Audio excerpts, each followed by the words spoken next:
시청자 여러분 안녕하십니까. 시대의 오피니언 리더와 함께하는 시간 곽성렬의 토크 콘서트 열린 공감입니다. 자, 요즘 최고의 화두는 역시 또 교육이 아닌가 싶습니다. 뭐 입학철이고요. 또 그에 대한 또 우리 학부모님들 준비를 많이 하고 계시죠. 그러다 보니까 이게 교육에 대해서 자연스럽게 화두가 집중이 되고 있는데요. 이 교육 늘 말해도 항상 문제시 되고 있고요. 항상 고민하는 게 바로 교육이 아닌가 싶습니다. 그래서 오늘은 이 교육의 전문가라고 할 수 있는 분을 또 모셨습니다. 대전광역시 교육감 예비 후보이기도 하시고요. 또 대덕대학교 전 총장이시기도 하십니다. 한승동 예비후보와 함께 하겠습니다. 안녕하세요. 네, 우리 시청자 여러분 인사 부탁드리겠습니다. 대전 시민 여러분, 그리고 교육가족 여러분, 안녕하십니까? 저는 오늘 6월 4일 지방선거에서 대전 교육감에 출마한 예비후보 한승동입니다. 굉장히 정색을 하고 왔어요. 지금 저희 이 열린 공감 토크 콘서트가 이렇게 제 부담을 가는 게 아니거든요. 제가 조금 떨립니다. 네, 사실 이게 저 방송이라니까 그렇습니다. 예. 지금 한국열 좀 웃으시니까 좀 나오네요. 그렇습니다. 예. 아무튼 뭐 첫 인사니까 좀 그렇게 긴장해서 멋있다는 표현도 있어요. 네. 근데 저는 순간 착각했어요. 그래서 가만있어 봐. 내가 오늘 게스트인가 MC인가. 목소리 왜 이렇게 좋으세요? 별 말씀입니다.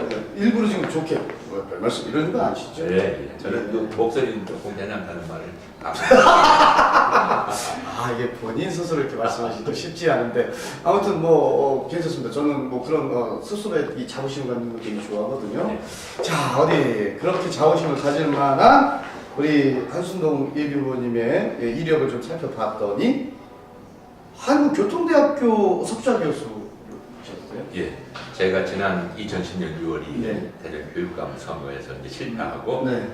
제가 그 해 9월 1일부터 전에는 이제 국립 충주대학이었는데 네. 3년 전에 한국교통대학, 철도대학하고 이렇게 합쳐지면서. 국립 한국교통대학이 됐습니다. 뭐 그리고 뭐 대덕대학교 전 총장 뭐 이미 뭐 소개하신 거 다 하셨고 국가인적자원회 위원, 한국전문대학교 교육협회 회장, 대통령 직속 교육혁신위원회 위원이셨고 또 대전경제정의 실천협회 회장 등등등 많은 일을 하셨는데 뭐 제가 빼는 거 있습니까? 뭐 빼는 것은 상당히 많은데요. 제가 한 두서너 가지만 더 첨가해도 되겠습니까? 요거로 저 소문하니까. 예. 그러시죠. 예. 저는 이제 우선 우리 그 대전 지역에서 지난 참여정부 시절부터 거슬러 올라가면 우리결의 하나되기 운동본부에 제가 상임대표를 5년 동안 지낸 적이 있습니다. 우리결의 하나되기는 어떤?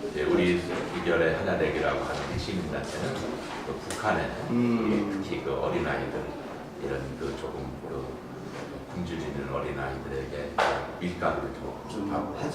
그리고 이제 겨울에는 연탄국으로 그리고 이제 조금 아주 시골 다리를 두부 같은 걸 만드는 그런 두부 공장을 설립해주는 이런 운동을 주로 했습니다. 특히 이제 북한의 이런 그 해결액이라든지 질병에 시달리는 어린아이들을 위해서 약 공급도 하고 그런 실천. 그렇게 좀 생각을 같이 이렇게 뜻을 같이 하는 분들이 또 많이 계셨나 봐요. 보셨구나. 그리고 이제 두 번째는 저는 이제 그 대전의 서구에 그 사역직 어린 영광원이라고 있습니다. 영광원. 그 영광원에 제가 창립이사로 지금까지 14년 동안 있고요. 마지막으로 하나 더 첨가하고 싶은 것은 제가 그 노무현 참여정부 시절에는 제가 교육부에 교육격차 해소 전문위원으로 제가 한 4년 동안 일을 했습니다. 그를 교육 해소 전문위원을 하면서 특히 가정 형편이 어려운 학생들에게 어떻게 국가에서 교육의 책무를 다하나 그런 것을 그때 많이 경험하고 연구할 수 있는 기회가 됐었습니다. 그 뭐 이렇게 보니까 뭐 나름대로 이루신 일도 많고 하신 일도 많고 그리고 뭐 살짝 아프시겠지만 뭐 지난번 교육감 선거에 떨어지시고 그래도 한국교통대학교에서 석좌 교수로 쭉 정년도 보장이 되셨던 거 아닌가요? 석좌 교수 정도 되면은 그렇지 않습니까? 아니 석좌 교수는 그렇지 않습니다. 한 2년에 다시 재임용하는 그런 제도고요. 저는 사실 지난 2010년 6월 2일 선거에서 유효표 약 28%의 득표율을 하고 했었는데 이제 저는 그 이후로 이제 석자교수를 하면서도 항상 우리 그 대전 교육에 대한 관심과 또는 하나의 어떤 연구를 게을리하지 않았습니다. 아, 그러시군요. 그러니까는 이제 잠시 이제 담았지만 늘 대전 교육의 미래는 생각하고 있었다라고 하시는 거군요. 우리 저 후보님을 가르쳐서 이 열정의 교육 전문가다라고 말들을 하세요.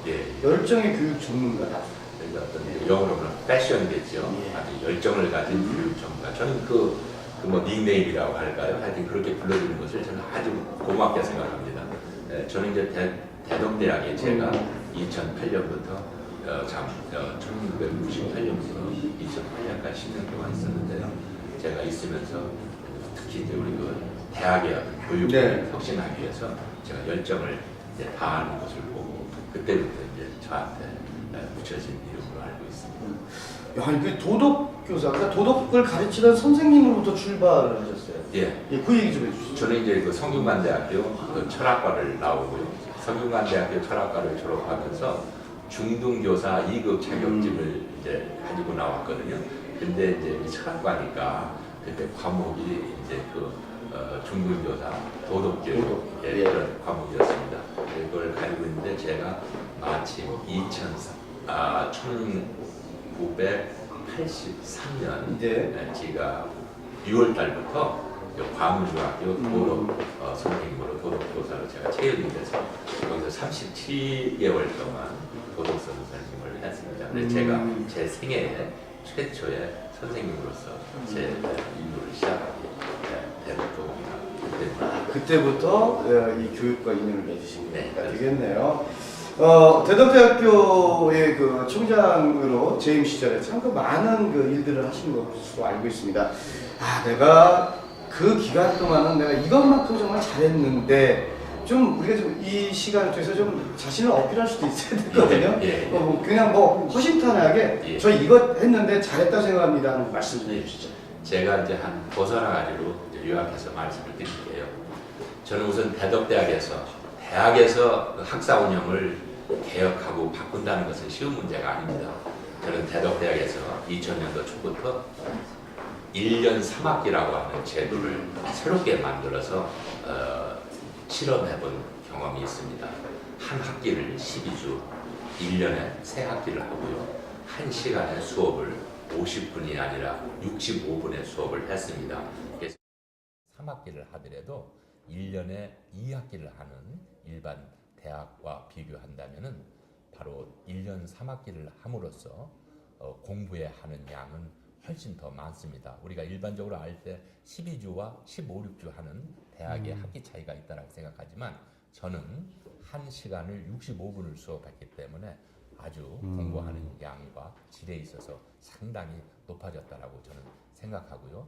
바로 그것을 통해서 4년제 대학, 즉 학문과 연구를 하는 대학과 취업을 목적으로 하는 직업교육 전문대학의 차별성을 저는 있어야 된다고 생각했거든요. 그래서 1년 3학기를 실시하면서 저는 3학기를 공부하고 마지막 또 한 학기는 우리가 실습학기를 함으로써 바로 우리 사회의 산업체라든가 어떤 그 기관들이 보다 더 양질의 어떤 그 대학 졸업생을 채용함으로써 그 회사에서는 재교육의 어떤 비용을 줄일 수 있는 그런 제도를 실험해봤는데 그 당시에는 아주 저희 대학이 실습학기를 통해서 이미 30% 내지 35%의 선취업이 되는 그런 성과도 있었습니다. 가르치는 교수님들은 굉장히 불편하셨겠네요. 네, 맞습니다. 우리 그 교수님들은 처음에는 상당히 불편해 하셨는데요. 이제 학교가 그러한 하나의 그 특징을 가지고 있으니까 경쟁력이라는 것도 또 플러스 알파로 생기지 않겠습니까? 그래서 전에는 입시하는데 그때는 아주 상당히 유리했습니다. 그리고 우리 그 대전 지역뿐만 아니라 이제 전국 지역에서도 전에 대덕대학에 대한 하나의 지원율도 받고 특히 그때는 그 취업을 잘하는 대학으로 아주 널리 알려져 있었습니다. 학생들도 전 솔직히 학생들도 별로 안 좋아했을 것 같은데 한 학기 3학기 1년에 3학기면은 사실 뭐 다른 것들도 하고 싶은데 그거 쉽지 않았을 거 아니에요. 그러나 이제 우리가 여기서 중요한 것은 우리 그 당시에 전문 대학이 한 160개 정도가 있었는데 예. 전문 대학이 거의 그런 그 커리큘럼이라든지 학사 내용이라든지 이런 것이 4년제 대학에 대한 일방적인 어떤 그 반 정도 하는 4년제 대학은 4년을 공부한다면 우리 전문 대학은 한 2년을 공부하니까 그런 하나의 그 교과 과정이라든가 수업 형태를 취했거든요. 그거 가지고는 바람직하지 않다. 특히 이제 21세기에 들어와서 우리가 결국은 이제 취업에 전문화가 되고 더군다나 우리나라의 어떤 그 경제력이 세계에서 10위권이 든다면 어떤 직업 분야에서는 세계적으로 우리가 리드하는 그런 그 국가가 돼야 되지 않겠어요? 그런 국가가 되기 위해서는 어떤 직종에서는 진짜 아시아를 넘어서 세계적인 어떤 경쟁력이 있는 그런 그 직종을 가지고 있어야 된다. 그 직종에 맞는 전문대학에서의 전공이 꼭 필요하다. 그래서 저는 이 1년 3학기 제도를 적용함으로써 그런 경쟁력이 생긴다고 봤고요. 특히 이제 요즘은 우리 대학에서 반값 등록금에 대한 얘기를 많이 하지 않습니까? 그렇죠. 예, 많이들 하죠. 반값 저는 등록금. 1년 예. 3학기를 하면서 학점당 등록 제도를 저는 운영했습니다. 그래서 한 학점당 얼마. 그러니까 그 당시에는 이미 우리 주변에 있는 대학과 비교해서도 한 학기당 많게는 한 50만 원씩 더 차이가 덜 내고요. 났어요. 그리고 이제 또 예를 들면 2년제인 경우에는 1년 반 만에 졸업할 수 있거든요. 그럼 6개월을 먼저 취업을 한다라고 우리가 볼 수 있잖아요. 그럼 6개월을 먼저 취업을 하면은 예를 들면 한 달에 연봉이 2천만 원이나 한 2,500만 원 정도 된다면 그걸로 우리가 6개월을 그 수입을 미리 얻을 수 있다면 그걸로써 반값 등록금이 이미 저는 충분히 실현이 될 수 있다라고 하는 저는 그런 주장을 가끔 합니다. 그러시군요. 그러니까는 조금 사람이 하는 일이니까 소소한 불만들도 있을 수 있겠습니다만 그렇지만은 의외로 상대적으로 이제 느는 게 더 많다. 얻는 게 더 많았다라고 볼 수 있는 거네요. 예, 그렇습니다. 저희 이제 대학교 교수님들도 처음에는 조금 어려워하셨는데 또 그러면서 전문 대학에서는 그 보기 드물게 지내는 5년에 6개월 내지는 1년씩 안식년을 실시했어요. 그럼 좀 교수님들이 낫겠네요. 교수님들도 오히려 조금은 집중적으로 해서 아이들을 가르치고 지도하는 일은 하지만 내가 6개월이나 한 1년 정도는 또 다시 외국이나 또 다른 어떤 직장에 가서 재충전을 할 수 있는 기회를 가질 수 있다라고 해서 좀 많이 좋아하시는 분들이 그렇습니다. 말씀하실 때가 한 160개 정도의 그 전문대학교가 있었다는데 지금 제 기억으로는 아마 130개 정도 지금 140개 정도 남아 있죠. 그러니까 이미 20개 정도의 그런 그 경쟁이 없는 전문대학은 이제 도태가 됐는데 향후 정부에서 운영하는 걸 보니까 더 이제 좀 퇴출시키겠다라는 얘기도 하더라고요. 그렇죠. 이제 그 결국은 2001년, 2년, 3년 그 우리나라의 그 출산율을 보면은 벌써 약 한 40만 정도밖에 되지 않습니까? 그렇기 때문에 그 학생들이 그 출생한 아이들이 다 정상적으로 자라나서 대학교를 간다 하더라도 결국은 37만밖에 안 됩니다. 그러면 지금 대학에 입학생 그 모집 인원 수가 그 60만 명이거든요. 그러니까 벌써 앞으로 몇 년 뒤면은 지금 2001년, 2002년에 그렇죠. 출생한 학생들이 대학교 갈 나이면 이제 불과 20년 전후 아니겠습니까? 그때 보면은 벌써 대학은 지금 현재 있는 대학 수보다 3분의 1이 그냥 사라져 줘야 된다라고 하는 그런 얘기가 나오죠. 그렇기 때문에 대학은 자기 대학이 가지고 있는 고유한 학사 운영을 가질 때 앞으로는 경쟁력을 갖는다. 알겠습니다. 지금까지는 사실 누구나 이제 질문할 수 있는 것들만 했어요. 조금 첨예한 것 좀 여쭤볼게요. 얼마 전에도 그 기사에서 모신면서 봤습니다만 충남, 충북, 세종, 대전에서 진보 교육감에 대한 어떤 연대 이런 얘기들이 기사에 나왔더라고요. 그래서 저는 그 세 분은 사실은 인정을 해요. 왜냐면 충남이나 세종이나 충북의 이 교육감으로 나온 분들은 좀 사실 뭐라고 할까요? 출신이 거의 같아요.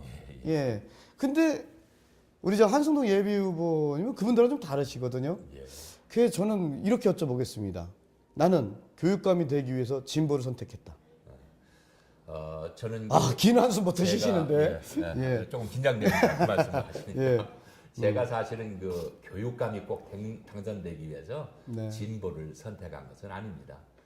저는 여러분들께서 이제 저를 과거에도 보셨고 지금도 이렇게 TV 앞에서 저를 보시지만 저는 상당히 제 삶 자체는 아주 보수적입니다. 저희 그 자녀들을 가르치는 데서도 아주 엄격한 편이고요. 그런데 저는 교육 정책에 있어서만 아까도 이미 말씀드렸지만 제가 대덕대학에서 10년 동안 있으면서 대학에서는 사실 제도를 바꾸기라는 것은 아주 어렵습니다. 예, 그런데 제가 1년 3학기를 해보고 학점당 등록제를 해보고 또 한 학기를 실습까지 하는 그런 학기를 제가 그 실험적으로 해봤다라고 하는 것은 그 자체가 한숭동이는 아주 개혁의 신화구나 화신이구나 신이구나 이렇게까지도 저는 그때 당시 아까 한숭동 씨는 상당히 열정적인 어떤 교육 전문가라고 네. 이렇게 말씀을 그때부터 사실 저한테 그게 주어진 얘기거든요. 그래서 저는 교육 철학에 있어서만큼은 아주 상당히 저는 개혁적이고 혁신적입니다. 개혁적이고 혁신적이기 때문에 이제 진보적이다. 말을, 예, 붙이지 않습니까? 근데 거기에다 플러스해서 저는 사실 제가 동국대학교에서 일반 대학원을 공부할 때 저는 그 황필호 교수님하고 공부를 했는데요. 제가 존 듀이의 경험에 관한 인식론적 고찰이라고 하는 석사 논문을 썼습니다. 제가 이제 그때부터 이제 미국의 철학자이면서 교육학자인 존 듀이를 제가 공부를 했는데 현대 교육에서 가장 또 많은 그 영향력을 끼친 분이 존 듀이 아닌가요? 맞습니다. 그렇죠? 예. 예, 지금 우리 그 교수님께서 말씀하신 대로 존 듀이는 우리 한국의 교육에서 특히 유치원부터 대학 교육까지 있어서요. 그 모든 그 교육 체제가 존 듀이의 체제로 지금 되어 있습니다. 제가 볼 때는 거의 한 발도 이렇게 벗어나지 않았다. 특히 해방 이후에 1948년 이후에 그래서 저는 그 존 듀이라고 하는 철학자의 가장 핵심적인 그분의 철학과 주장이 뭐냐면요. 가장 그 집약해서 우리가 흔히 참고로 볼 수 있는 그 내용이 뭐냐면 1951년 12월 도쿄에서 존 듀이가 그 특강을 한 적이 있습니다. 그 특강을 한 내용을 보면은 교실은 실험실이다. 실험실이기 때문에 끊임없이 변화하고 발전하고 개혁되어져야만 한다. 그 말이 아주 중요한 말이거든요. 그것은 바로 교육, 끊임없는 교육 혁명을 얘기하는 겁니다. 그래서 이제 존 듀이의 어떤 그런 철학을 우리가 이제 진보적으로 본다면, 그리고 제가 아까 이제 또 덧붙여서 저는 우리나라 교육이 그동안은 얼마나 서둘러 왔습니까? 빨리빨리를 강조해 왔습니까? 물론 이제 일부 우리 그 교육 전문가들 그런 덕분에 한국이 보릿고개도 넘어가고 이렇게 급성장하는 이제 경제력으로 세계에서 10위 안에 드는 국가가 되잖아요. 물론 그 말도 우리가 일리는 있죠. 인정을 해야 되죠. 그러나 이제부터는 우리가 그런 교육보다는 이제는 조금 느림의 교육, 기다림의 교육, 특히 우리 아이들이 서로 간에 서로 밟고 서로를 어떤 치고 넘어가는 그런 경쟁과 어떤 성적 위주의 그런 그 순위 교육보다는 이제는 서로 협력하고 배려하고 조금 나보다 못한 사람이 있으면 도와주면서 함께 협동하면서 협동 학습이 될 수 있는 되는 그런 교육이 좀 필요하다.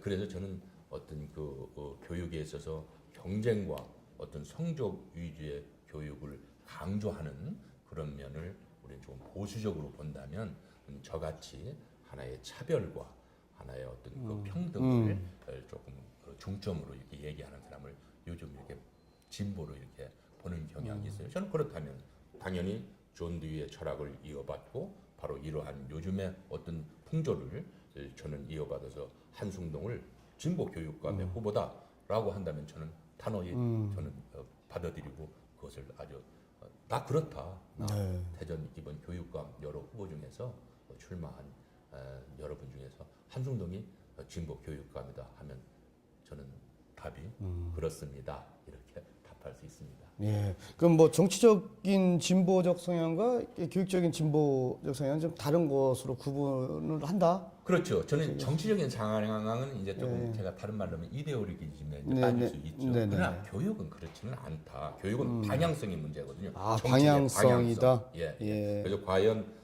특히 이제 예를 들면 하나의 예를 들면 우리 대전 현실에서 자공고라든지 자사고라든지 특히 특히 이제 이명박 정부에서 이렇게 이제 실시한 그런 것을 중점으로 해서 하는 하나의 교육 정책과 그 결국은 자사고와 자공고가 이제 설립돼서 운영되면서 우리 지금 대전에는 그 두 개의 형태의 그 고등교육, 정책이 예. 고등교육 정책이 실패했다라고 지금 대부분 교육 전문가들은 평가하거든요.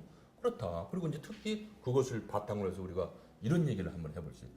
지금 우리 그 나라에 우리 대전도 마찬가지겠지만 고등학교 학생의 73%가 일반계 고등학교를 다닙니다. 네. 나머지 27%가 예를 들면 또 특목적고라든지 특성화고등학교 어떤 뭐 특수학교라든지 그게 27% 정도 되고요.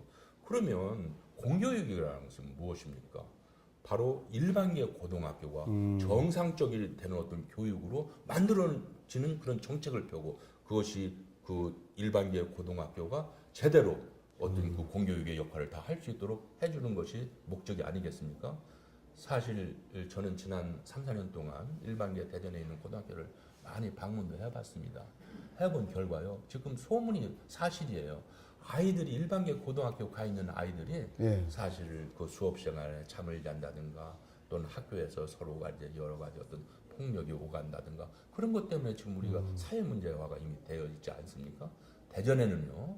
지금 1년에 고등학교에서만 1,500명 이상이 학교를 나오는 학교에서 탈락한 이런 학생이 지금 발생합니다. 그게 전국에서 가장 많다라고 가장 하더라고요. 많습니다, 그 우리 일반적인 그 정규 학생들이 다니는 그 탈락률. 교육 프로그램에서 탈락률이 제일 높다고 하는데 그게 또 하나의 그런 그 일반계 고등학교의 주로- 어떤 실패. 맞습니다. 그런 이제 거죠? 이제 제가 이것은 뭐 이렇게 말씀을 드려서 우리 그 학부형님께서는 조금 언짢아하실 수도 있지만 사실 한 10여 년 전만 하더라도 중학교 그 자녀를 가진 우리 그 어머님 아버님들께서 이제 한 2월 달 정도 되면 야, 네 아들 딸 어떤 고등학교 갔냐 이렇게 물어보면 아 이거 뭐 실업계 고등학교 아니면 뭐 특성화 고등학교 갔어 하면은 부모님들이 그런 말씀을 하기가 아주 그 부끄러웠다고 하는 말이 있었거든요. 뭐 현실적인 예, 현실적으로. 얘기예요. 예.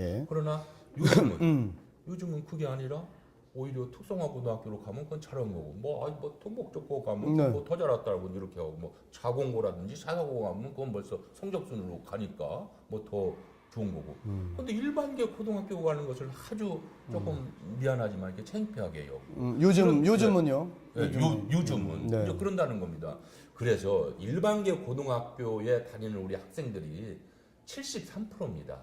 73%를 다니는 일반계 고등학교 학생들을 위해서도 이제는 일반계 고등학교가 제대로 정상 궤도에 우리 한국의 고등교육이 정상 궤도에 올라오는 그러한 정책을 펴는 것이 그것이 저는 진보의 교육감의 성향이라면 또 정책의 방향이라면 저는 그 길을 택해서 그것을 꼭 구현할 생각입니다. 아, 그러니까 지금 말씀하신 걸 조금 정리를 좀 제가 하면 73% 물론 이제 그 외에 이제 기본적으로 우리 그 고등교육의 제도에 있어서 뭐 특수목적 고등학교들도 있습니다만은 그러니까는 이 학교가 이제 바로 서는 게 우선이다. 특히 중점적인 거는 일반계 고등학교 73%에 해당하는. 예, 예.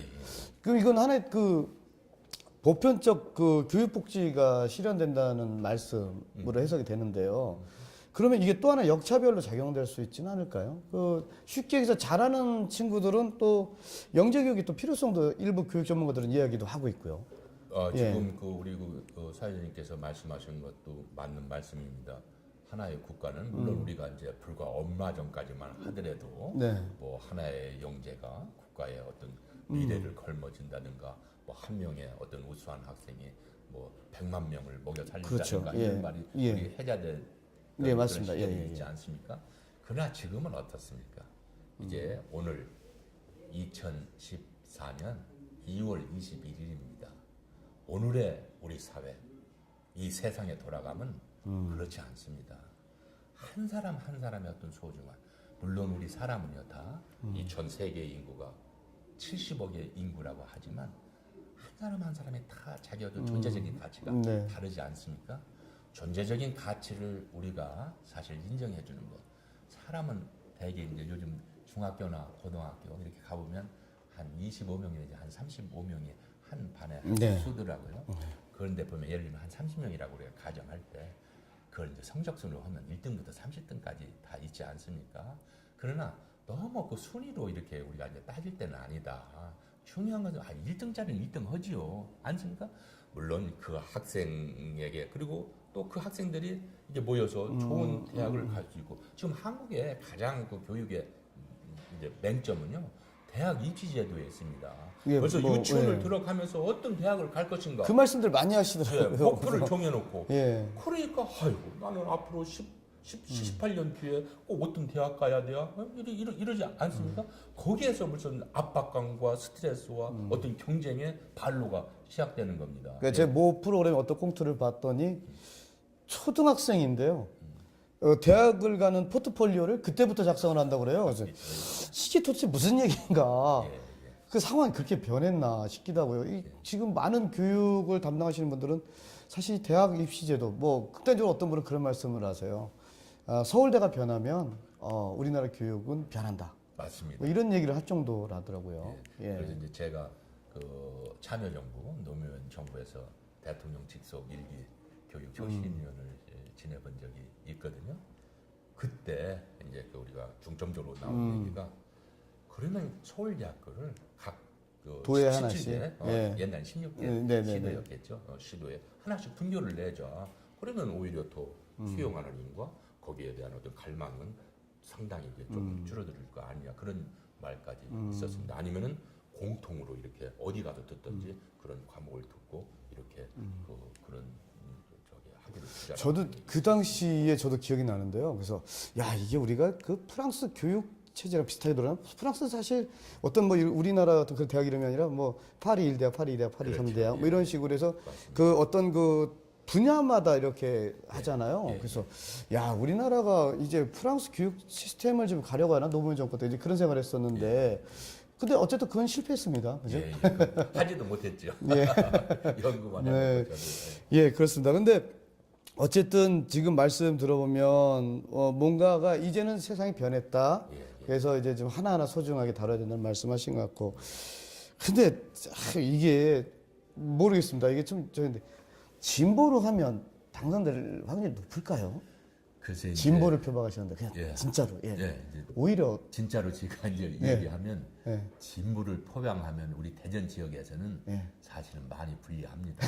그래서 제 그 주변의 예. 사람들도 야, 너 생긴 그 얼굴 그 면면이나 하고 네가 무슨 뭐 진보냐 그러면 당선 안 된다라고 하는 주변 분들도 많습니다. 그러나 저는 아까도 우리 사회자님께 잠깐 말씀드렸지만 그 당락의 어떤 그 문제보다는 특히 이제 교육감이 될 사람은 가장 소중한 게 자기의 교육에 대한 철학과 소신입니다. 저는 분명히 이제는 한국 교육이 다시 변하고 우리 미래 세대에게 희망을 줄 수 있는 그러한 교육 정책이 나와야 된다. 그 한숭동의 그러한 교육 정책은 바로 진보적인 교육 정책이다. 아까도 말씀드린 진보적인 교육 정책이라고 하는 것은 우선 네.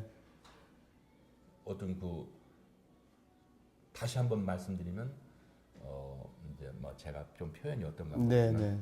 부자들을 위한 교육, 저 같은 그 자본주의에서 가진 자들의 어떤 만을 위한 교육 그런 것은 나는 바람직하지 않다. 물론 우리 시장 경제 원칙을 중심으로 해서 자유민주주의 국가에서 내가 돈 가지고 내 마음대로 사교육비 필요하면 사교육비 쓰고 내 손자 자식들 잘 보다도 더 잘 가르쳐서 서울에 있는 좋은 대학 가고 좋은 대학 졸업해서 좋은 기업에 취직하는 것이 뭐가 나쁘냐? 나쁩니까? 나는 안 나쁘다고 생각합니다. 그럼 사교육도 좀 일부 인정을 하시는 거네요? 아니 그러니까 나는 가진 자들은요 사교육을 해서 해도 좋죠. 그러나 교육감의 위치와 교육감의 책무는 물론 우리 이 사회에서 그것보다는 즉 그렇지 네, 못한 네. 사람들 예를 들면 사실 이 자식이나 손자들이 무슨 큰 죄입니까? 우리 아버지 우리 할아버지가 좀 돈이 좀 조금 부족하다든지 좀 학력이 조금 짧다든지 이게 큰 죄입니까? 자식들한테는 사실 그것은 그 멍해를 이렇게 물려주면 안 되거든요. 그 굴레를. 그래서 교육이라고 하는 것은 특히 공교육이라고 하는 것은 네.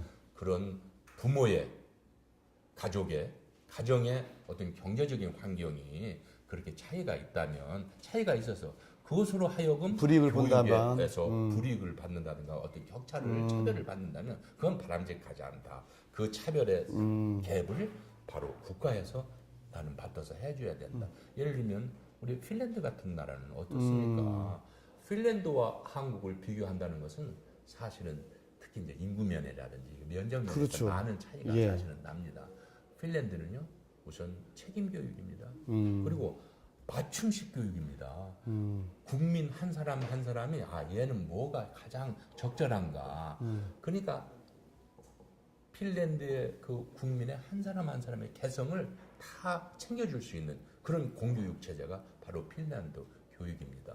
저는 그래서 물론 핀란드와 우리나라는 여러 가지 환경적인 차이 또는 어떤 일단은 인구 대비가 예. 다르잖아요. 핀란드는 사실 어떻게 보면 부산 인구 정도 되죠. 한 500만이니까. 그렇죠. 예, 물론 이제 500만. 뭐 요즘 부산 인구가 많이 줄었습니다만. 예. 부산하고 뭐 창원 조금 합쳐서라고 얘기를 하죠. 그러니까 500만 정도고 저희하고 인구 우리가 대비가 많이 6천만 차이는, 네, 차이가 나는데요. 10분의 1밖에 예, 안 예. 되죠. 그리고 또 이제 내가 환경적인 차이도 그렇고요. 그러나 어차피 우리가 핀란드 교육에서 꼭 배워야 할 점은 뭐냐면 핀란드는 우리나라와 같이 크게 부전 자원이 없습니다. 네. 그리고 또 주변 국가들이 거기도 강대국으로 러시아, 그렇죠. 예. 노르웨이, 뭐 스웨덴, 폴란드 예, 역시 내내 뭐 이런 다 데서 주변에 있다. 있죠. 예. 또 우리는 이제 사강에 이제 있고요. 이제 그런 차이점이지만 결국 핀란드나 우리나라는 아까 이제 그런 환경적인 차이라든가 인구적인 차이는 있지만 결국은 교육이 나라를 살립니다. 결국은 교육이 자원 빈국이고 예, 뭐 예. 그러다 보니까 또 그렇죠. 주변의 강대국들에 의해서 이길 수 있는 공통 부문은 이제 교육이다. 예, 이제 교육이 하여튼 나라의 미래에 가장 핵심적인 거다. 그래서 저는 핀란드가 교육하는 방법은 우리가 배워올 수 있거든요. 방법은 예, 방법은 좀 차용을 하자 이런 그럼요. 뜻이군요. 예, 저는 방법을 차용하고 이제 특히 핀란드에서는 이제 뭐 의무 교육, 초, 중, 고등학교까지는 물론이죠, 그죠? 대학교도 다 그 자기 사교육비를 들여서 교육하는 일이 없습니다. 이미 국가에서 다 마련해주기 때문에요. 그리고 예를 들면 이제 핀란드는 전 세계에서 핀란드는 핀란드어라고 따로 있잖아요. 네네, 있죠. 그리고 이제 영어는 사실 아닙니다. 그러나 네. 핀란드 학생들이 고등학교만 졸업하면 세계에서 가장 영어를 잘한다고 합니다. 예. 그 이유는 정확하게 그 방법, 영어를 가르치는 방법의 차이가 있거든요. 그래서 저는 우리나라도 특히 초등학교, 중학교 이런 정도에서 핀란드가 과연 어떻게 영어 교육을 해서 세계에서 가장 경쟁력 있는 모국어가 아님에도 불구하고 이렇게 할 수 있나? 저는 그런 것을 우리도 이제 많이 지금 물론 연구를 하고 일부 실천을 하고 있지만 그런 것을 배워야 된다라고 보고요. 특히 이제 핀란드 같은 경우는 이제 대학을 졸업하잖아요. 대학을 졸업하기 전에 야, 내가 이런 산업 디자인 학과다. 내가 산업 디자인 학과인데 예를 들면 어떤 이제 그 회사에서 야, 저 학생도 앞으로 2년 3년 뒤에 대학 졸업하고 우리 회사에 와. 그렇게 계약이 되면요. 한 달에 200만 원 내지 한 300만 원. 학교를 다님에도 불구하고요. 생활비를 줍니다. 그러니까 얼마나 자유롭게 편하게 스트레스 받지 않고. 지금 우리나라는 어떻습니까? 지금 대학에서 학자금 이렇게 이제 우리가 그 대출을 받으면요. 아마 제가 지난주에 이렇게 그 뉴스에서 봤는데 약 2.5%. 그것도 얼마나 부담감이 됩니까? 2.5% 나름대로 그것도 굉장히 저리지만. 저래요. 제가 생각할 때 한 7, 8년 전에는요. 그것이 한 뭐 4, 4-5% 이상 네, 됐었잖아요. 넘었습니다. 예. 지금은 그래도 많이 그래도 좀. 예, 내려서. 그렇지만 없는 사람한테는 이것도 부담인 거죠. 그것도 부담. 그러니까 우리 지금 대학생들 우리 주변에서 보세요. 졸업하기도 전에 벌써 빚더미에 신용불량자, 앉아서. 빚더미다.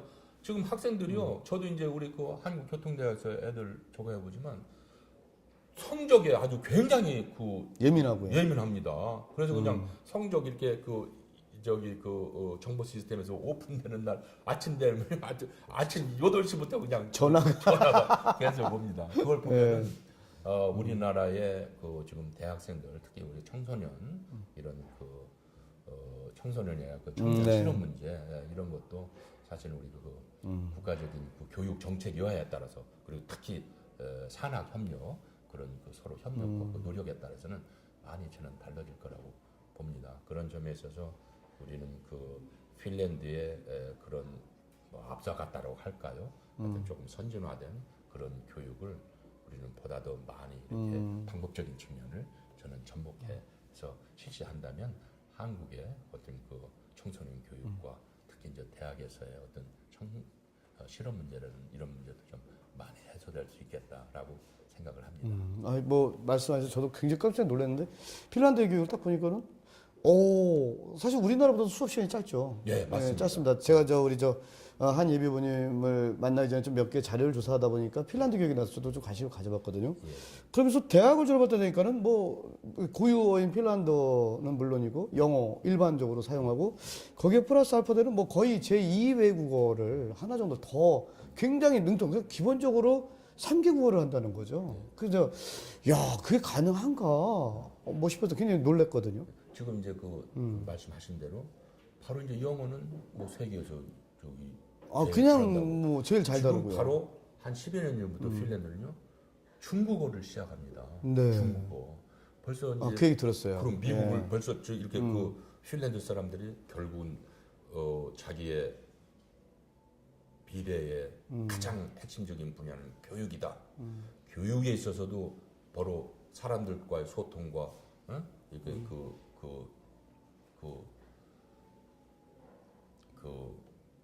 대화가 필요한데 소통과 대화를 하기 위해서는 외국 사람과의 일단은 뭐 그런 대화가 언어가 필요하다. 예, 됐을 영어도 수도 있죠. 중요하지만 이제는 앞으로 21세기에 10억 인구 이상이 넘어간 중국. 그러면 신매덕이라고 하는 세계의 어떤 최고의 네, 많은 뭐 최대 단일 신장이라고 할 수 있는 거죠. 인도하고 중국이. 그러면 예. 그러니까 중국어 교육을 이미 핀란드는 10년 전부터 시작을 했습니다.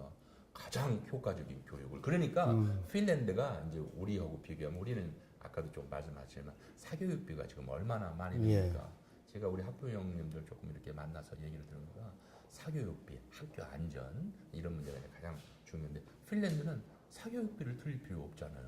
벌써 유치원 때부터 예를 들면 영국이라든가 미국 드라마를 바로 처음에는 바로 자막으로 예. 했지만 또 그 자막도 안 넣고 그러니까 자연스럽게 이렇게 습득이 됩니다. 그리고 이제 지금 이제 중국어 같은 것도 국가에서 다 책임을 져주지 않습니까? 그러니까 어디 학원을 자기들 다닐 필요가 없지요. 그 더군다나 핀란드 이 어법하고 사실 영어 어법이 이게 전혀 다르잖아요. 네, 틀립니다. 네. 그 이제 같다면은 조금 언어 습득 체계에 있어서 좀 효과적일 수도 있다고 생각하는데, 야 한번 그것 좀 한번 저도 궁금하다 그런 생각을 했어요. 사실 우리말 어순하고도 또 사실 영어하고도 굉장히 또 다르거든요. 그래서 좀 그런 생각을 했었는데 어쨌든 굉장히 저도 이제 관심 있게 봤던 부분이 이 핀란드 교육이었습니다. 자 그렇다면. 자, 우리가 다른 나라 이제 뭐 예찬할 게 아니라 물어볼게요. 이 대전을 대한민국 교육 1번지로 만들겠다. 네. 뭐 그만한 청사진을 좀 제시도 해 주셔야 내가 이 정도 되니까 교육감으로 나올 수 있는 거 아니겠니? 라고 어필이 되겠죠. 예. 어떤 청사진을 갖고 계세요? 저는 그 1월 27일 날 대전 교육감 출마 기자회견을 하면서 이미 밝힌 바 있지만요. 저는 우선 제가 슬로건으로 대전의 교육을 즐거운 교육혁명을 한번 이룩해보겠다, 구현해보겠다, 실현해보겠다라고 하는 우선 슬로건을 정했습니다. 즐거운 교육혁명. 그러면 그 즐거운 교육혁명은 어떤 분야를 할 거나 대개 이제 제가 4가지로 이렇게 요약을 했거든요. 우선 교무실 혁명을 해야 되겠다. 교무실 혁명. 네, 2번째는 교실 혁명을 해야 되겠다. 그리고 3번째는 학부모와의 관계 혁명을 해야 되겠다. 마지막으로 4번째는 학교 밥 혁명을 해야 되겠다. 학교 밥이요? 학교 밥. 이제 밥. 이 지역 사회. 예, 학교 밥. 예. 예. 전 밥인 줄 알고 지금 밥대라서. 밥이 좀 조금 지났습니다. 네, 학교 밥. 예. 예. 그래서 제가 이제 조금 더 부연 설명을 드리면 네. 이제 제가 이제 지난 4년 동안 이제 나름대로 이런 그 비전과 정책을 이제 마련해 보려고 많은 학교를 조금 다녔잖아요. 대전에 있는 초중고등학교를. 그런데 저는 우리 아이들만 학교가 가기 싫은 줄 알았어요. 그런데 학교를 가 보니까 선생님들도 우리 교사님들도 그래요? 그냥 학교가 썩 가고 싶지 않은 곳이라는 거예요. 요즘에 아이들이 뭐 교권 침해해가지고 뭐 이렇게 폭력을 행사하고 그래서 가기 싫어하시나요? 아니 이제 그것은 일부. 그건 일부고요. 맞죠. 예. 예. 그런데 이제 뭐냐면 제가 보니까 우리 그 특히 대전 지역은 아마 그 교무실 안에 이렇게 이제 그 소위 우리 그 교장 선생님하고 어떤 그 교감 선생님들하고 일반 평교사들하고 이렇게 민주적인 어떤 자발적인 소통 관계가 상당히 열악한 것 같아요. 예. 결국은 이제 학교라고 하는 것은 이렇게 그 선생님 한 분 한 분이 굉장히 소중하고 중요한 그럼요. 거거든요. 예, 예. 우리가 이제 옛날에 저기 초등학교 다닐 때 옛날에 이제 국민학교라고 했죠. 예. 그때는 참 담임 선생님 누구가 되느냐에 따라서 참 굉장히 그 인력이 즐거울 수도 있고 또는 그렇지 않을 수도 있지 않았습니까? 저도 초등학교를 아주 시골에서 나왔는데 저는 1학년과 2학년 때 전에 담임 선생님이 같은 선생님이었습니다. 그래서 아주 그때 그 추억이 아주 중요한데 네. 학교에서 학생들 한 사람들에게 가장 영향을 주는 그 선생님들이 민주적이고 자발적으로 당신의 어떤 자존심과 자긍심을 가지고 학교의 업무를 할 때, 즉 애들을 가르치는 일이라든지 또는 애들을 지도하는 일이라든지 이런 일을 충분히 할 수 있는 이런 분위기가 되어야 되지 않겠습니까? 아하. 일방적인 지시, 어떤 산더미 같이 쌓이는 찬무, 이런 거에 의해서 애들을 만나보고 다음 쟤는 또 무슨 걱정이 있나 이런 상담을 해야 되는데 그조차가 별로 없다는 겁니다. 그러니까 교무실이 굉장히 냉랭해요. 아주 온기가 아주 떨어져 있습니다. 아마 내가 볼 때는 그 1, 2도 아니면 영하 떨어지는 그 체감 온도가 예. 그 정도 되지 않나 생각하는데 제가 볼 때는 교무실의 온기가 좀 최소한도 한 20도, 한 23, 4도는 돼야 된다. 쾌적한 환경, 그죠? 최소한 18도 이상. 네, 18도 이상. 이거 이제 절전이니까. 네. 그 정도 돼야 되는데 바로 그러한 쾌적한 그리고 온화한 어떤 온기가 교무실에서 우선 형성될 때 그런 그 분위기가 조성될 때 그 분위기가 다시 교실로 넘어가지 않겠습니까? 교실로 넘어가야 우리 학생들, 예를 들면 한 20명이 됐든 30명이 됐든 이 학생들에게도 다시 어떤 대화, 소통이 된다. 그것도 이제 예를 들면 우리 이제 교실 혁명, 교무실 혁명에서 지금 말씀 들으니까 저 무슨 과학 시간 같아요. 열전도 이게 그 열이 높은 데서 낮은 데로 이제 전도되듯이 맞습니다. 교무실에서 뜨거우면 그 따뜻한 온기가 이제 교실로 간다. 그렇게 가야 바로 그 학생들도 이제는 폭력 문제가 지금 상당히 학교 안전에서 아주 중요하지 않습니까? 예. 나는 폭력 문제도 거기서 해결할 수 있다.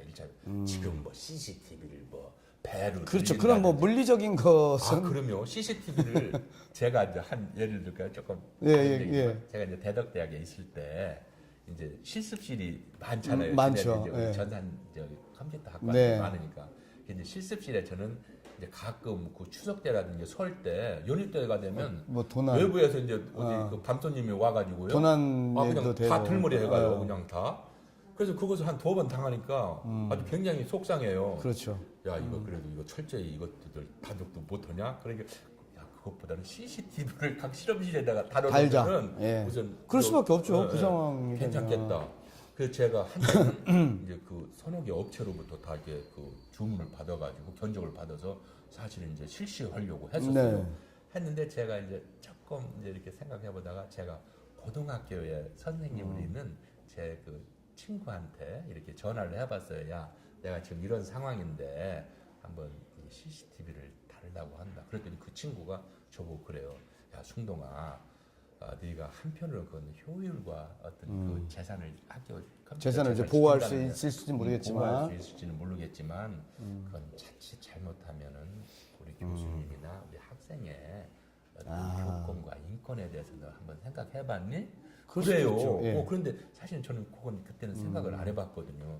안 해봐서 제가 깜빡하고 이제 그때 다시 이제 제가 우리 간부들을 소집해서 야 이런 것이 우리가 미처 생각을 못했다. 그래서 이것이 득보다는 오히려 결국은 아까 우리 그 선생님들 한 분 한 분이 중요한 것처럼 우리 대학교 교수님들 한 분 한 분이 얼마나 소중하고 그건 서로 믿음이거든요. 그렇죠. 믿어야죠. 교육은 신뢰가 바탕이 되는 거니까요. 믿음인데 야 괜시리 안 되겠다. 그럼 이거 취소해야 돼. 취소한 적이 있어요. 그러면서 제가 이제 우리 학교에 그때 당시 2000년도 초에 이제 승용차가 지나가면 그 이제 그 네네네네. 체크하는 그 예, 예, 게이트가 예. 있잖아요. 네. 제가 그걸 해놨어요. 해놨더니 저는 전혀 그걸 몰랐거든요. 몰랐는데 우리 교수님들 일부가 와서 아니요 그때 당시 제가 학장이었으니까요. 학장님 혹시 교수들 출퇴근 시간을 체크하려고? 딱 그래요. 아니 뭘로? 그랬더니 거기 들랑달랑 그쵸. 다 찍힌다는 거예요. 찍히죠. 그래서 누구는 몇 시에 출근하고 누구는 몇 시에 퇴근했다는 게 나온다는 거예요. 제가 그 말을 듣고 그런 거죠. 내가 참 그 실험실에 그런 CC 카메라를 달지 않은 일을 잘했다라고 이제 하는 저는 그런 실질적인 경험이 있거든요. 그래서 저는 지금 다시 아까 그 말씀으로 돌아가면 우리 아이들 이제 학교 폭력이 많으니까 지금 이제 우리 교육청이라든가 또는 일본 대전시와 이제 서로 협력해서 학교 안전망 구축을 위해서 CCTV를 더 많이 달아야 되겠다. 아마 내년 지금 우리 교육청의 예산 아마 배로 저는 늘린 걸로 알고 있습니다. 그러나 나는 그것만이 등산 아니다. 그래서 우선 그것은 나는 좀 유보하고 1차적으로 바로 교무실의 온기를 좀 더 살려서 바로 그 교무실의 온기가 교실로 넘어가게 하면 결국 이제 학생들이 이제 자기 발언을 할 수 있고 민주적인 어떤 그 분위기가 달성되잖아요. 우리가 이제 학교 폭력이라는 것은 우리가 뭐 동물의 왕국이나 마찬가지 아닙니까? 그러나 그것은 우리가 뭐 무시할 수는 없지만 그러나 우리가 조금 연약하고 조금 신체적으로 조금 그 열약하더라도 걔네들이 입이 열려지면 서로 말을 하고 민주적으로 토론되고 자기의 주장을 할 수 있고 그러면은 난 아무리 힘이 센 학생 도선인명이라도 충분히 그때부터는 저는 제어가 된다. 뭐 힘으로 제어되는 게 아니라 서로 말을 통해서 야 그건 너 되지 않느냐. 왜냐면 지금 학교의 폭력이 말을 않기 때문에 서로 커뮤니케이션 통화를 않기 때문에 대화를 않기 때문에 단절됐기 때문에 오히려 힘 있는 자가 더 강하게 지금 나가고 그것이 하나의 비밀로 계속 유지되는 거 아닙니까? 예를 또는 선생님들도 한편으로는 뭐 보고도 조금 이렇게 뭐 외면하고. 그러니까 나는 이제는 교무실 환경 우선 어른부터 예. 우리 선생님부터 그런 온기가 좀 조금 민주성과 어떤 자발성이 있어서 교무실의 문화가 좀 화기애애한 문화로 좀 발전하고 그러면 그것이 바로 교실로 가서 우리 아이들도 그런 문화가 된다. 저는 그런 문화가 될 때 학교의 폭력이라든가 학교의 안전 문제는 1차적으로 해결을 해야 된다. 저는 그런 생각을 그러니까 뭐 감시 카메라나 이런 것들은 뭐 일시적인 뭐 효과 물론 예방 효과도 있습니다. 그죠? 있긴 하지만은 근본적인 효과는 아니다. 라고 그런 거죠. 예. 이제 그 교수님 이제 제가 이렇게 보니까 우리 이제 특히 이제 여고생이라든지 아니면 남녀 공학인 학교 같은 데서는 이제 이렇게 탈의실이라든가 이런 것이 아직은 다 잘 마련이 안 돼 있는 학교도 있습니다. 그러면 우리가 체육 시간 같은 때는 여학생들은 이렇게 교실 저 뒤라 이런 데 서로 가려주면서 이렇게 옷도 갈아입고 할 수 있잖아요. 예, 뭐 그런 또 추억도 있었고요. 예, 옛날에는. 그러나 이제 그것이 감시 카메라가 있다면 그것은 개인적인 상당한 그렇죠. 프라이버시 아까 이제 침해 제가 문제도 있고요. 이제 우리 대덕대학 실험실 예를 든 것처럼 이제 그런 것은 어떤 효과와 효능만이 아니다. 우리가 이제 조금 생각을 바꾸고 그렇죠. 충분히 오용이 될 수 있는 네, 그런 건 충분히 농후하죠. 예. 예. 그래서 저는 이제 그런 쪽에서 이제 어떤 학교, 네. 교무실 이런 것이 조금 혁명이 돼야 되겠다. 그리고 이제 아까 제가 세 번째로 이제 학부모와의 관계 혁명. 사실은 아이들 교육에 있어서는 학부모님이 또 하나의 주체거든요. 우리가 이제 흔히 학생, 교사, 학부모 이렇게 이제 교육의 주체라고 삼주체라고 얘기하는데 학부모가 지금까지 당신의 어떤 당연히 당신이 참여하고 그렇게 주장해야 할 어떤 권리 또는 이런 것이 있음에도 불구하고 사실은 그게 다 외면당했거든요. 이제는 그렇지 않다. 저는 제가 이번 6월 4일에 대전광역시 교육감이 된다면 저는 개별 학교별로 저는 각 학교 학부모 소비자 협동조합을 만들려고 합니다. 네, 학부모 소비자 협동조합을 만들 수 있거든요. 지금 이제 이번에 그런 그 사회 뭐 법안이 뭐 이렇게 발의가 됐나요? 사회 기업 이런 사회적 기업으로 해서 그런 것이 되면 5인 이상만 하면 되거든요. 그러면 그렇죠. 협동조합은 그렇게 되죠. 그러면 협동조합을 하면 예를 들면 고등학교 같은 경우는 수학여행이라든지 애들 급식 문제라든지 그리고 지금 이제 급식 문제가요. 이제 점심만 먹는 게 아니잖아요. 우리 고등학교에서 석식도 먹고 또 그쵸. 때로는 아침도 준대요. 그러니까 지금 아이들의 건강이요. 이제 가정에서 집에서 무슨 밥을 먹느냐가 중요한 게 아니라 학교에서 무슨 밥을 학교에서 먹느냐. 무슨 밥과 무슨 반찬 얼마나 친환경적인 네. 이런 그 재료로서 애들을 잘 먹이느냐. 뭐 누구 말대로. 예. 이게 최고 중요합니다. 결국은 학생들의 건강과 체력이 예. 우리 국가의 체력이 되는 아, 거니까요. 그럼요. 국가의 힘이죠. 예, 그래서 저는 이제 그런 부분까지도 이제 바로 학교 소비자 협동조합 같은 것이 생기면 이제 조합원이라는 게 3년이면 다 가는 이제 물 흘러가는 그렇죠. 근데 항상 여기는 조금 영어로 하면 프레시 아주 신선한 그런 단체가 조합이 될 수 있다. 늘 회전이 그럼 가능한 회전되니까. 늘 회전이 될 수 있는. 그래서 예를 들면 수학여행 같은 것도 아까 지금 학교 급식을 수학여행 같은 뭐 지금 뭡니까? 가끔 뭐 또 사고도 나고 뭐 네. 차량 정비 불량했다고 그래서 그러니까 예를 들면 수학여행 같은 것도 이제는 학부모들이 같이 하고 하면서 또 수학여행을 이제 뭐 옛날처럼 뭐 소머리식으로 뭐 네. 차 뭐 20대 30대 해서 그냥 쭉 뭐 이렇게 가는 게 아니라 이제는 한 학급에서도 두 팀, 세 팀으로 나가서 가고 싶은 곳으로. 주제별로 갈 수 있습니다. 야, 꼭 버스 타고 가야 됩니까? 그렇죠. 자전거 타고 갈 놈들, 기차 아니, 타고. 기차 갈 놈들, 아니면 걸어갈 놈들. 네. 이제 여러 가지 주제와 소재가 따라서 할 수 있거든. 이런 이제 문화를 바꿔가야 된다는 그런 문화. 그리고 이제 또 특히 교복 같은 거.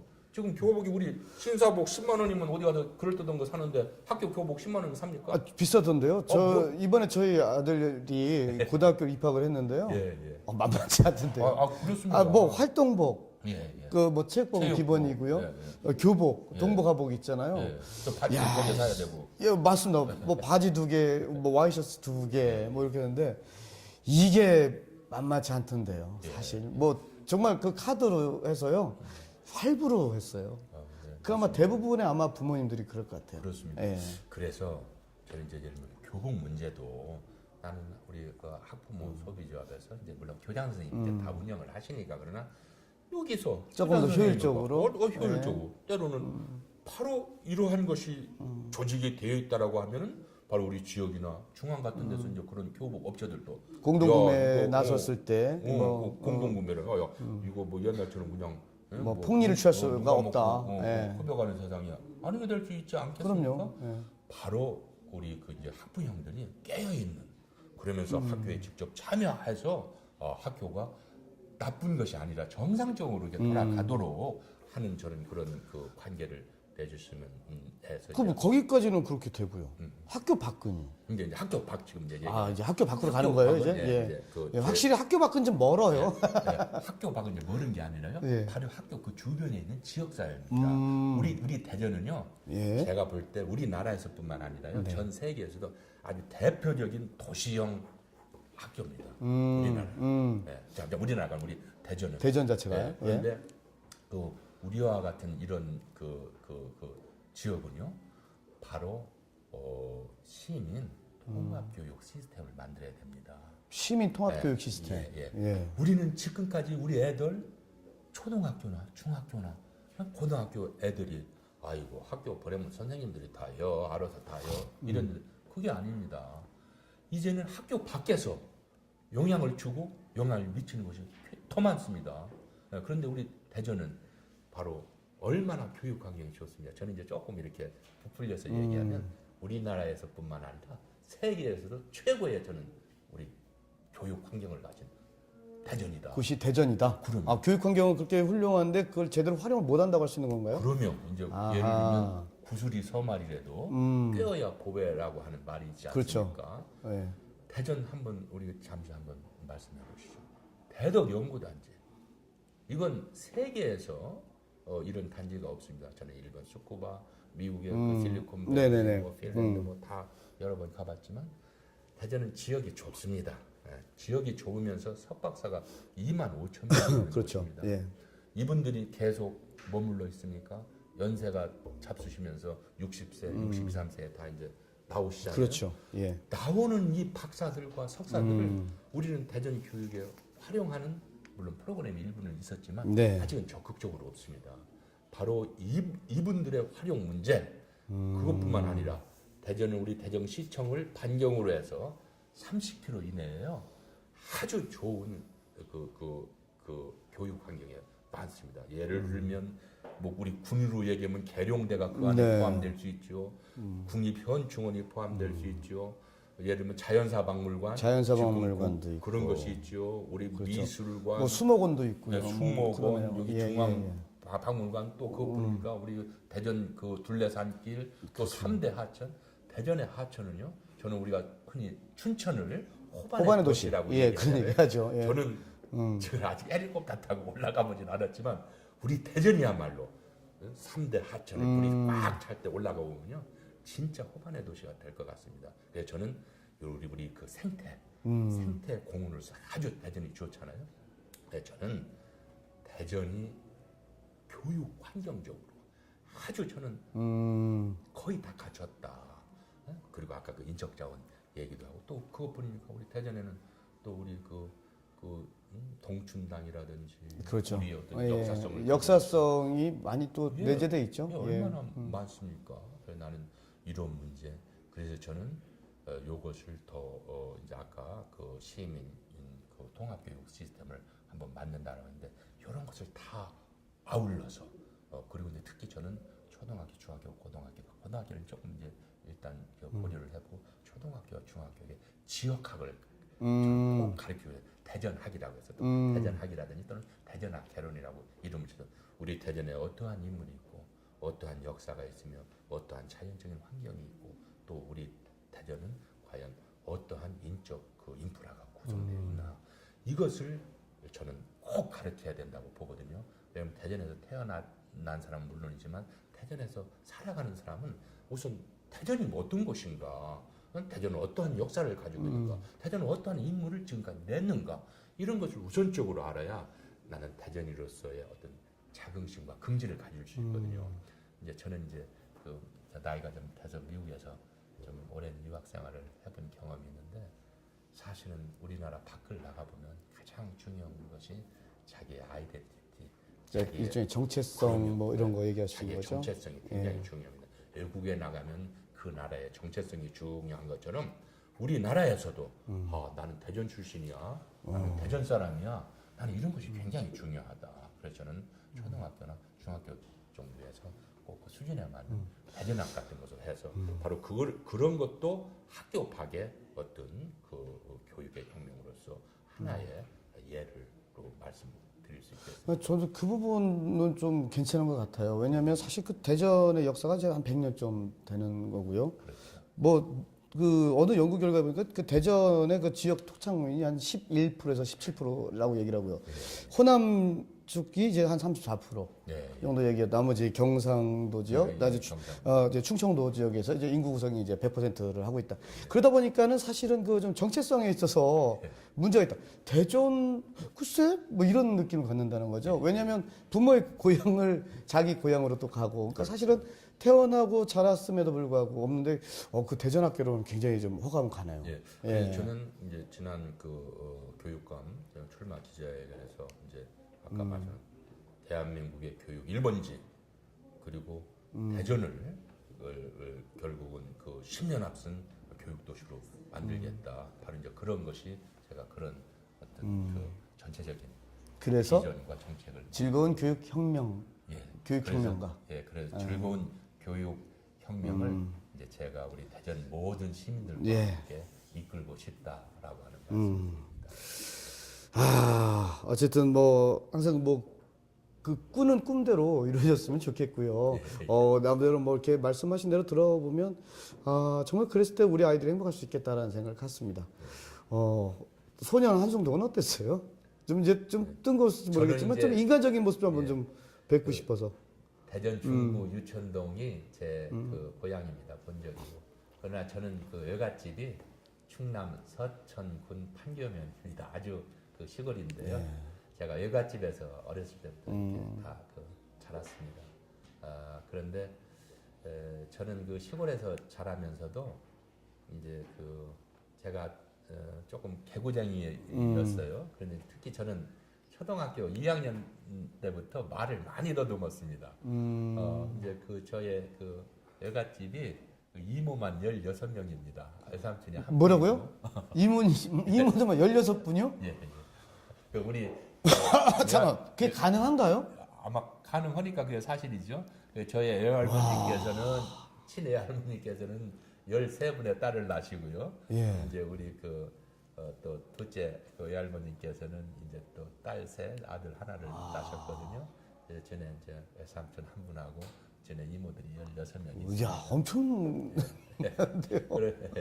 그런데 이제 이모들이 많다 보니까 저는 그때 이제 우리가 보통 이렇게 친족을 하면 사촌 이렇게 따지잖아요. 저는 이종 사촌이 가장 가까운 친척인 줄 알았어요. 그렇죠. 이모들끼리 뭐 이종 사촌이니까. 환경이 그렇게 되니까요. 예. 그런데 이제 친해 바로 어머님 밑에 동생의 이모님이 이제 여자 딸만 3명 있는데 그 큰 누나가 저보다 한 5-6살 높으신데 그 누나가 말을 더듬어요. 그래서 이제 하루는 그 누나를 뒤쫓아다니면서 그냥 막 말을 흉내냈어요. 얼떨결에 하다 네. 보니까. 그런데 이제 그렇다고 따라서 그 말 더듬는 걸 한다고 그 말을 더듬겠습니까? 저도 이미 이제 그런 인자가 있으니까 말을 그렇겠죠. 더듬었겠죠. 예. 어떻든지 간에 이제 그런 계기로 해서 제가 이제 말을 더듬는데 굉장히 이렇게 조금 어려웠어요. 그런데 이제 아버님께서는 아무래도 네가 성질이 좀 급하고 침착하지 못하니까 이런 현상이 있으니까 낚시질을 해야 된다고 그러세요. 낚시를 해라. 그래서 옛날에는 예. 우리 시골도 그래도 어렸을 때 보니까 뇌물도 잡고 커 보였잖아요. 그렇죠. 지금 그렇죠. 보면 굉장히 작지만, 네, 맞아요. 그런데 그때는 큰 막 그 뇌물에 주먹 같은 것도 있고 그랬는데 거기다가 이렇게 그 옛날에 이제 뭐 그 낚시 도구가 제대로 있습니까? 그럼요. 네, 그럼 이제 얘들 갈치 같은 거 참 오일장에서 어머님이 사오시면 거기에 가끔 하나씩 묻어오는 갈치 낚시 있잖아요. 그게 굉장히 크잖아요. 그럼 그 바늘 굉장히 그거 네, 아닌가요? 바늘이 크죠. 그죠? 갈치 네. 낚싯대 바늘 굉장히 굉장히 큰데. 굵습니다. 예. 그러니까 거기다가 뭐 파풀을 한다든가 지렁이를 끼워서 그 우리 동네 그 냇물에서 낚시를 한다고 그게 잡히겠습니까? 뭐가? 그렇죠. 그게 사실 그 송사리 낚기가 굉장히 어려워요. 송사리들은 좀 있어도. 뭐 꺽지니 뭐 이런 것들도 잡혔을까요? 예, 근데 이제 주로 이제 그것은 꺽지 같은 거 좀 뭐지만 하여튼 송사리를 잡는데 전에 아버님께서 오늘은 10마리를 잡아오라고 하세요. 그러면 오. 10마리를 잡으려면요. 한 마리 잡기도 용이하지 않은데요? 그럼요. 저기 갈치 낚시로 10마리를 잡으려면 힘듭니다. 그럼 보통 한 이제 여름에 이렇게 또 모자를 하나 주세요. 밀치 모자. 그럼 쓰고 가서 3시간 이상을 해야 잡아와요. 그래서 이제 저희 지금 이제 생각하면 아버님께서는 아무래도 조금 참을성이. 그러니까 어떻게 보면은 예. 한숭동 너 화가 강한 아이니까 화를 네, 줄여라, 낮춰라. 조절할 수 있는 길을 찾아라 뭐 이런 거겠네요. 예. 그래서 이제 지금 이제 제가 이번에 이제 3월 4일 날 제가 이제 출판 기념을 했는데 책 제목이 슬로 스쿨 앳 애플 스쿨입니다. 그 당시에 제가 그 슬로 스쿨이라고 하는 말을 이미 좀 잘 터득하지 않았나 이제 생각하는데 저는 오늘 여러 가지 이제 얘기를 하면서 저 어렸을 때 저희 아버님은 우선 사람이 되어야 된다. 사람 됨됨이가 돼야 된다. 그건 다시 이제 인간교육이거든요. 인간이 되어라. 이런 말씀을 이제 해주셨는데 저는 하여튼 어렸을 때 그런 조금 개구장이었고요. 또 저는 중학교 2학년 때 이성을 알았습니다. 아더 섹스. 굉장히 일찍 하셨네요. 구단 장심은 조금 이런 좀 편이었어요. 그렇죠. 빠르죠. 중학교 2학년. 이제 제가 아까 말을 더듬었잖아요. 예. 근데 어떤 제가 판교에서 서천까지 10.8km인데 구간이 한 구간인데 예. 제가 기차 통학을 했어요. 기차 통학을 하려면 아침에 일찍 가고 이제 저녁에 조금 늦게 오잖아요. 근데 이제 옛날에는 제가 어렸을 때만 하더라도 이제 어머님 아버님이 돈을 그냥 싸놓고 주머니에 있고 뭐 돈을 주고 그런 시절은 아니었잖아요. 그러니까 어머님이나 아버님이 뭐 오늘 책 사야 되는데 돈 조금 몇십 원 달라고 하면 냉큼 안 주시잖아요. 야 다음 뭐 장날 지나야 준다든가 이제 이런 말씀을 많이 하셨거든요. 그러면 이제 벌써 이제 거래가 있어야 되는데 없으면 이제 화가 잔뜩 나잖아요. 그럴 때는 막 이제 또 기차 통화하는 학생들 달리기를 잘하거든요. 막 이제 기차를 이제 달려가서 타요. 타면 이제 그 여학생만 보면은 첫 번째 이렇게 보였던 여학생. 어떤 스타일의 여학생이었는데요? 조금 똥똥하고 상당히 포동포동했어요. 포동포동하고. 얼굴이 피부가 좀 하얗고 지금 지금도 아주 눈이 선합니다. 그 뭐죠? 그 황선원의 소나기에서 나오는 것처럼 그 시골 아이에게 있어서 서울에 있던 그 여학생 그 뽀얀 피부 뭐 그런 느낌처럼 그 그걸 또 여학생은- 선호하는 대상이 되죠. 예, 그 여학생은 서울 학생이고 우리 같은 같은 적이었는데도 학생이었는데, 뽀얗군요. 예, 아주 예. 뽀얗습니다. 하여튼 그 여학생을 보면은 그냥 만사가 다 그냥 이렇게 그냥 사라져요. 그게 이제 첫 이성을 이렇게 깨닫는 그런 하나의 그 발로였는 것 같습니다. 그래서 제가 이제 그런 이제 추억이 있는데 그분이랑 지금 사시는 거는? 아니 이제 그것은 그건 예, 죄송합니다. 아니죠? 예, 예. 하긴 우리가 첫사랑으로 이렇게 결혼해서 사는 경우는 그렇게 많진 않아요. 그렇지 않은 게 이제 인간의 정도입니다. 정도. 예. 네, 그런데 저는 이제 그런 계기로 해서 이제 내가 좋아하는 이제 여학생이 생겼는데 말 더듬으면 되겠습니까? 이 큰 일이지. 그렇죠. 아무래도 조금 네. 마이너스 요인이 되죠. 네, 예, 예. 그래서 이제 그때부터 아주 이제 그 말 더듬이를 아주 조심하게 되더라고요. 그리고 이제 제가 이제 그때까지만 하더라도 단추 대개 옛날에는 한 두서너 개 붙으면 조금 개구장이 드는 대개 그렇죠. 그 단추가 한 서너 개씩밖에 없었거든요. 없죠. 예. 예. 그리고 뭐 떨어지고. 가방 끈도 다 그냥 팽터놓고. 그런데 아이고 이제 그런 계기가 생기니까 복장도 단정해주고 무슨 말부터 이제 우선 더듬으면 안 되니까 아주 조심을 해서 그래서 제가 한 2년 뒤에 말 더듬이를 많이 고쳤습니다. 어떻게 지금 교수님이 제 보시기에 지금 말 일단 뭐 목소리도 좋으시고요. 예. 아주 안 더듬는 건 아니시고요. 좀 덜 더듬으세요. 뭐 웃자드린 말씀이고요. 근데 제가 이 말씀을 들었어요. 뭐 쭉 지금 성장시기를 건너뛰어서 무슨 집에 돈 많으셨어요. 유학 생활을 12년 동안 하셨더라고요. 예, 돈이 집에 많았던 건가요? 이제 제가 예. 지난 2010년 6월 2일 네. 이제 선거를 하잖아요. 하면 이제 재산 공개라는 걸 하지 않습니까? 네.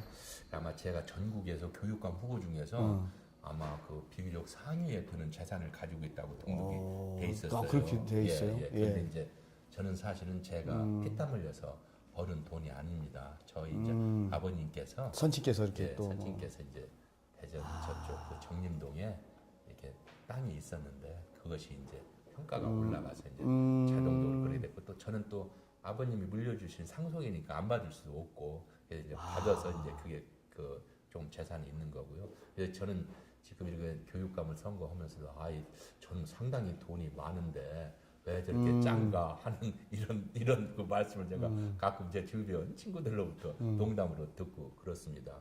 그런데 이제 저는 저희 그 아버님께서 제가 대학교 3학년 때 1973년 12월에 이렇게 돌아가셨거든요. 예. 근데 그 아까도 말씀했지만 그 판교라고 하는 시골에서 이제 자랐는데 저희 아버님이 말하자면 처가살이 비슷하게 살으신 거죠. 근데 아버님이 돌아가실 때 이제 아버님 돌아가시는데 그 벽에 밑에 이제 저보고 돌아가시기 하루 전에 벽에 밑에 이렇게 열어보라고 그래요. 벽에 밑에 돈이 있다고 보니까 5,000원짜리 3개가 있어요. 대학 3학년 때죠. 네, 그것이 집안의 캐시 전부입니다. 15,000원이. 15,000원이면 그때 당시에 아마 쌀 한 가마니 반 정도를 살 수 있는 돈이었어요. 그래서 제가 우리 집이 상당히 경제적으로 어렵구나. 그래서 이제 아버님이 돌아가시고 나서 장례를 치르니까 우리 동네에서 뭐라고 하면 아이고 저는 대학교는 다 졸업했다. 이제 어떻게 3학년 이제 2학기 마쳤으니까 12월 달에 이제 4학년 1학기 2학기인데 2번 더 등록금을 해야 내야 되는데. 되잖아요. 예. 네. 그런데 아버님이 돌아가셨는데 그래도 아버님 친구분들이라든가 주변 분들이 저 등록금 2번 대주셔서 뭐 아까 이모님들도 많으셨는데. 예, 이제 지금 저기 여삼친께서 한 번 대주시고 또 한 번은 전에 그 권태훈 선생님이라고 옛날 김정빈의 탄압소설 예. 그 주인공 여기 우리 저기 상신이에 네. 옛날에 계셨던 분 권태훈 선생님이라고 그 선생님이 제 이제 사부님이셨는데 그 선생님께 또 한 학기 등록금을 대주시고 해서 제가 성균관대학교 철학과를 이제 잘 졸업할 수 있었어요. 그런데 그 뒤에 이제 이렇게 쭉 지내고 처음에는 저희 아버님이 지금 이제 조금 재산 가치가 있다고 하는 그 땅을 그때는 뭐 별로 가치는 60년대인데요. 그때 26,000원 주고 사셨대요. 그러니까 별 가치는 없었던 당시였고요. 그죠? 전혀 예. 그 땅을 산 이유는 저의 그 증조 할아버님하고 지은의 할아버님의 묘가 거기 있었기 때문에 그 땅을 사셨고요. 묘로 쓰시기 위해서 사셨다가. 아니, 묘가 있는 곳이 있기 때문에. 다른 분이 파신다고 하니까 그래서 유지하기 사셨구나. 위해서. 유지하기 위해서 사셨구나. 예, 예. 그러면 어쨌든 그러면은 뭐 12년 다니셨잖아요. 예, 예. 그럼 공부 못해서 12년 다니신 거예요, 그러면? 이제 그 돈이 많아서는 아닌 거고. 아니죠. 이제 예. 돈이 많다는 것보다는 일단 공부를 못해서 그렇지 않았겠습니까?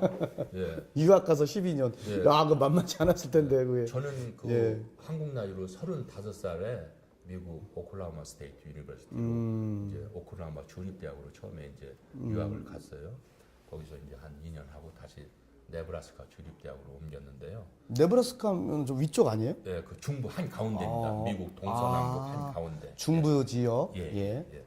그런데 제가 지금 사회자님께서 말씀하신 대로 이제 물론 뭐 실력도 없고 실력도 없다는 것을 인정하고 또 이제 주 원인은 나이가 많아서 갔습니다. 35살에 가서 제가 47살에 왔거든요. 사실 35살이라고 하는 나이는 외국 특히 미국 가서 영어로 철학을 할 시기는 지나도 한참 지난 시기입니다. 상황 자체가. 예. 그런데 저는 오히려 그때 저는 제 인생에서 당신이 그래도 언제 가장 행복했는가 그렇게 물어보시면 그 제가 그 유학했던 한 10년 만이 가장 행복했다고 보고요. 저는 유학 생활을 아주 힘들게 했습니다. 힘들게 했기 때문에 박사학위를 받고 우리 한국에 와서 저는 상당히 제 그 나름대로는 그 용기를 갖고 지금까지 아마 성공이라면 이 길까지 오게 됐습니다.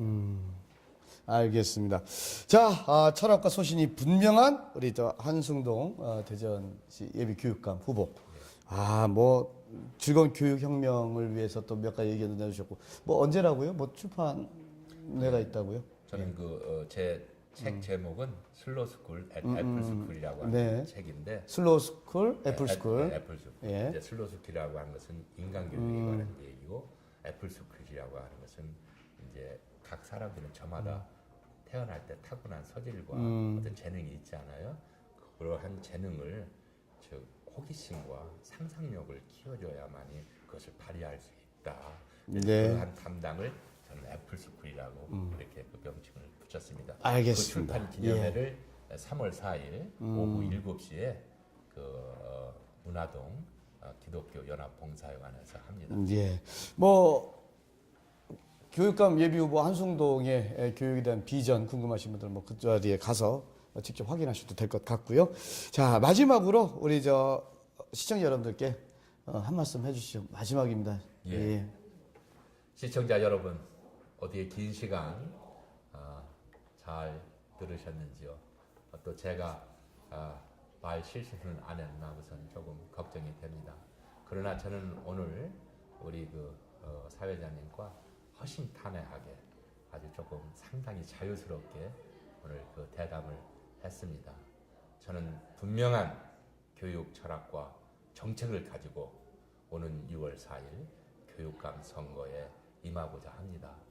하여튼 그 대전 시민 여러분 그리고 교육가족 여러분 저를 앞으로 잘 봐주시기 바랍니다. 감사합니다.